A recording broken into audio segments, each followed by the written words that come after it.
Can you tell us your name and your branch of military service? My name is Julius Rudicoff. I was in the medical detachment in the Army. It was the 79th Infantry Division, and I was with the 313th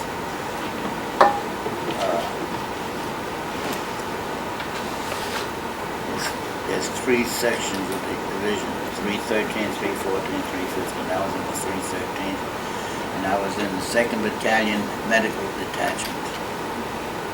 Now, what was your highest rank and the time you served in the military?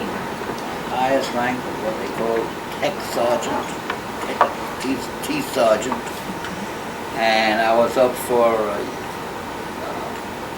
commission in the medical. It would be equivalent to be a lieutenant in the medical detachment. It's called what was it called? A warrant officer. Warrant officer. And when did you serve? What years? Oh, you got me there. 40, well listen, it must be from 43 to 45, or 42 to 45. I'm not sure. Yeah, that's fine. That's fine. Now, what part of the war did you, or what area of the world did you serve in? Europe. I landed on the beach 6 days after the initial invasion. Went through Europe, ended up at the end of the war. I was in the border of Czechoslovakia with the Russians. Mm-hmm. All right. Well, what were your duties and your responsibilities in this position in the Well, as a military? medic, to help people who were wounded, get them out of there. A lot of different things. Well, did you fix them, or did you go pick them up out of the field, or? Like I said, I don't know whether you heard me. When we first landed, we went to this place where there was a lieutenant and two of his men who were appointed their company, went down into this harbor to find out where the Germans were shooting from. They were hit by the Germans, and they called for a medic, and that's what I was. I went down in there, and they said it's all written up, and I don't know where I have it all. I got there under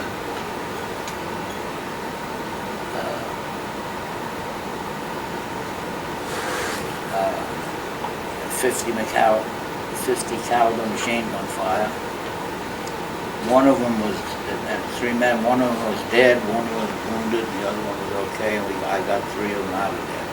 And that's what I got the Silver Star for. Alrighty. Alright. Well, can you tell us some more experiences during your time? More experiences. First casualty I saw was another Jewish boy who was a medic in the squad in back of me. And that was the first casualty I saw. I saw some bad things. It's strange when people coming into the aid station late, missing, and they were just quiet. We took care of them, and then we'd have somebody come in with a little splinter in his finger, and he'd be screaming all over the place. The ones who were wounded the worst were most quiet.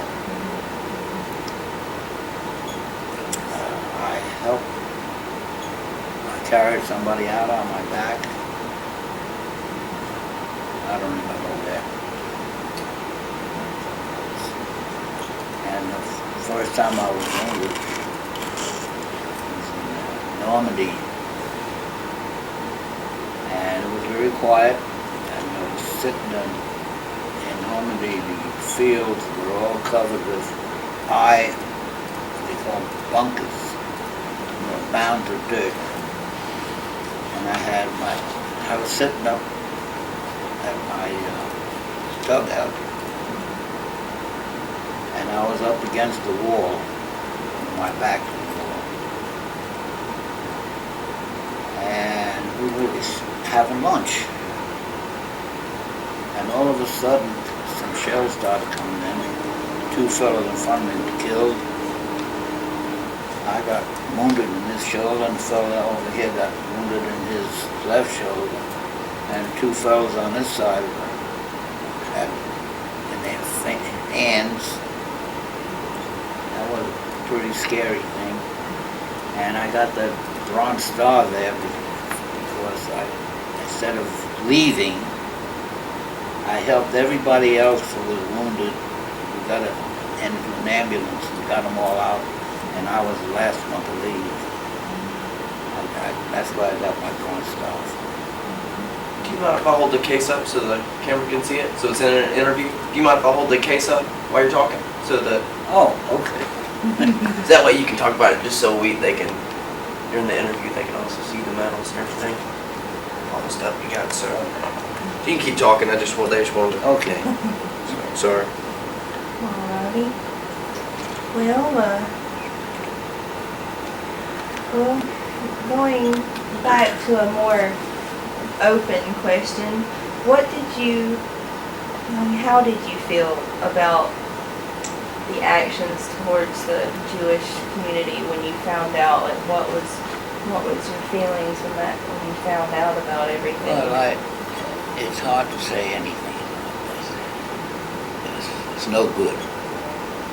The Jewish people, for years, thousands of years, have always been. Yes. It's always been down. Nothing good. So it's hard to say anything like that. And I'm proud to be Jewish.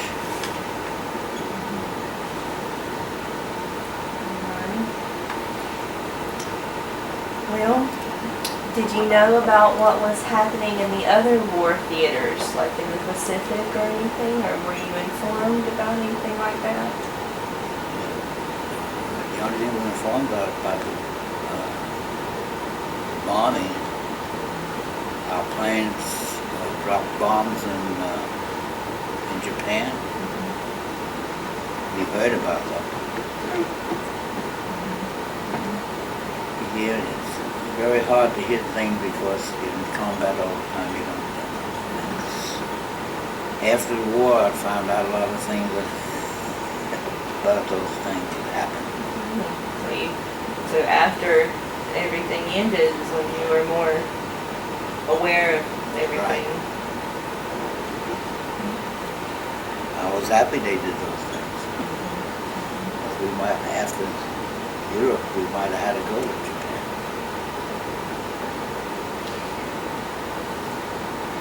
Well, in the area that you were in, did you get to interact with any of the local people, or was your interaction mainly just military? Very little. Very little. Very little. They were very happy to see us. American troops. We rescued a lot of people.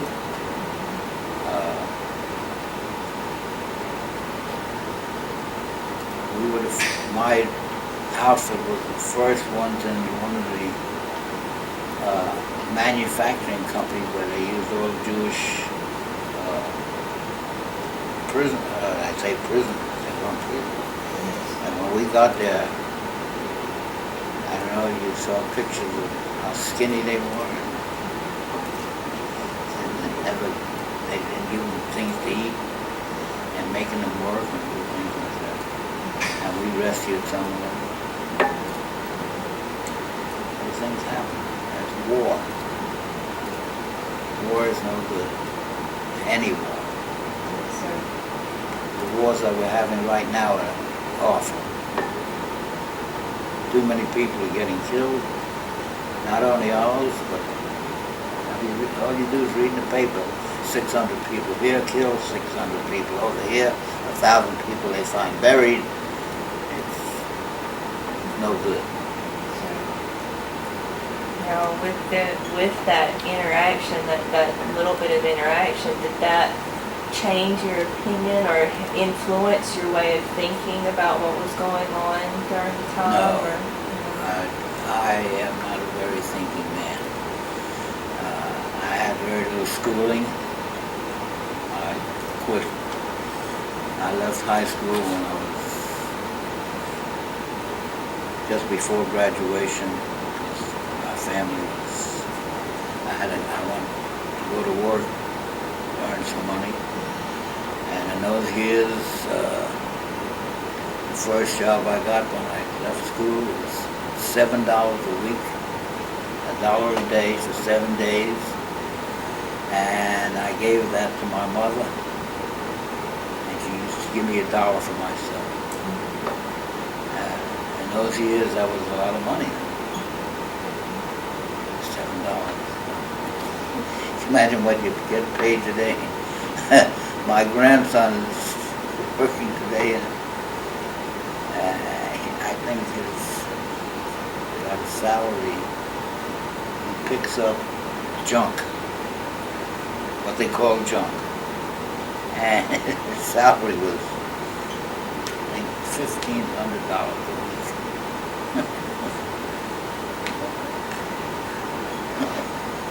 You can imagine when I tell him I earned $7 on the first job, he laughs. well, then when did you enter into the military? Like, did you go in voluntarily? No, I got out of being drafted because I lived with my mother, so I didn't get drafted until I was about 32 years old, 33. I was telling Frank, when I went in, they put me into this medical detachment. You see the picture of it? And it keeps coming apart. All the people in it, they were all kids, 18 and 19-year-olds. Which one's your The only one smiling that was older face? than me, he outfit was my captain and the lieutenant. May we show that to the camera? Which one of them is you? Which one of these are you, sir? Huh? Which one of these are you? Where are you at? Right there. Okay. You see it? Yes, sir. Yes, sir. Now, for your medic training, did you have special training? I mean, Yes. I went to Texas. I forgot the name of the school. Medical hospital. You know, this is 60 years ago. I don't remember things from yesterday. I don't remember the name of the hospital they went to for training. I was there for 3 months. Basic training. I enjoyed it. We were close to Mexico, so we used to be able to go into Mexico every night after school. Nice.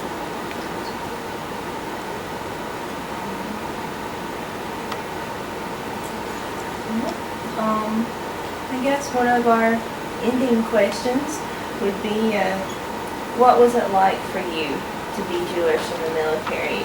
Was it, talk to us about it? Sometimes it was good, sometimes it was bad.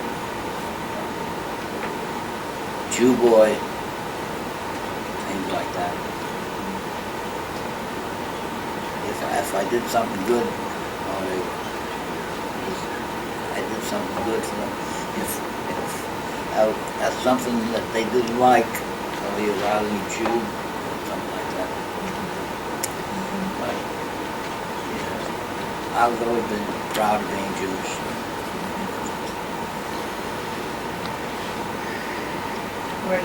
Were you able to follow, like the holidays and the eating, that kind of thing? Or how was There that? were some days we didn't eat.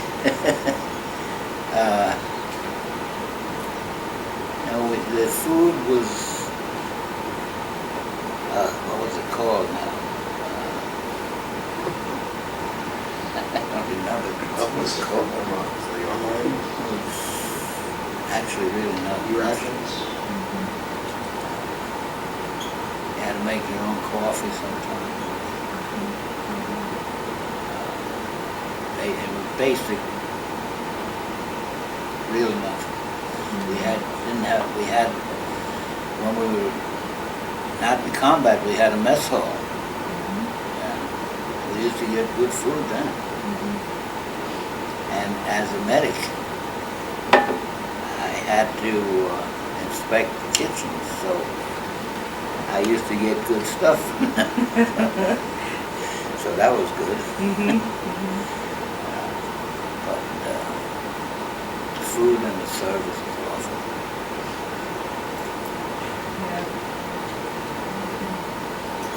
Well, do you have any specific experiences, like any particular battles that you remember, or anything like that? It's hard. After 60 years, it's hard. These things have been put away for how many years? So I had to go looking them up. My wife found some things. I had to find some things I had put away for years. And this was the cross of Lorraine with the division insignia. You got that? Yes, sir. Yes, sir. And I was in what they call the 313th Infantry. There's three infantry divisions with the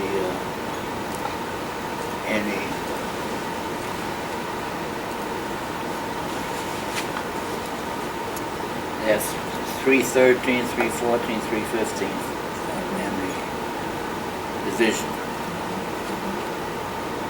And I was in the 313th.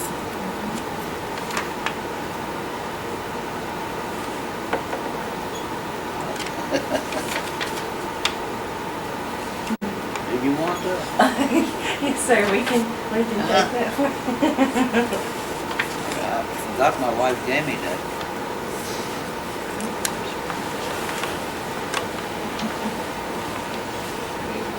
After, see, I got the original citations here. But my son-in-law knew somebody in Congress, and I never got these Silver Star and the Bronze Star Certificates. certificates. I never had. I hadn't paid the hill. I'll follow those up real quick. Hold those up for you.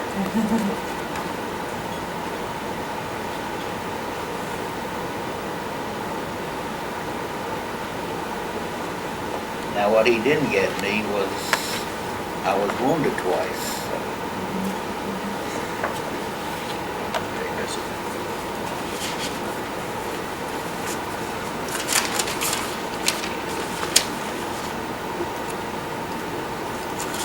Okay.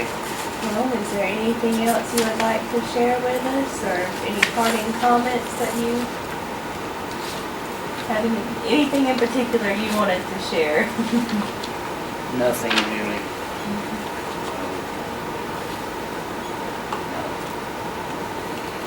All I can tell you is war is terrible.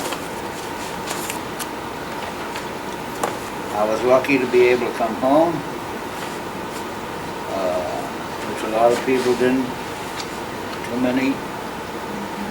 My division, which originally division of 15,000 people in the division, I think we had over 100,000 at the end of it. There was over 100,000 men who were in my division at one time or the other. So either killed captured, or wounded, or something. That's awful. And you can imagine how many divisions we had in Europe. I don't know. You have any idea? A lot. Right? A lot more than we have now. See, this is terrific. Did you get that picture of this? Yes, sir. Yes, sir. Okay. All righty, sir. Thank you so very much for taking your time out and Thank talking you. with us. We really Thank you. appreciate it. I appreciate it. What I appreciate most is that people remember, want to know things about the war, which is terrific, especially young people. I think they should know how things are, how bad some of the things are. And I'm very happy for taking this time out. And we thank you again, sir. You want to do me a favor?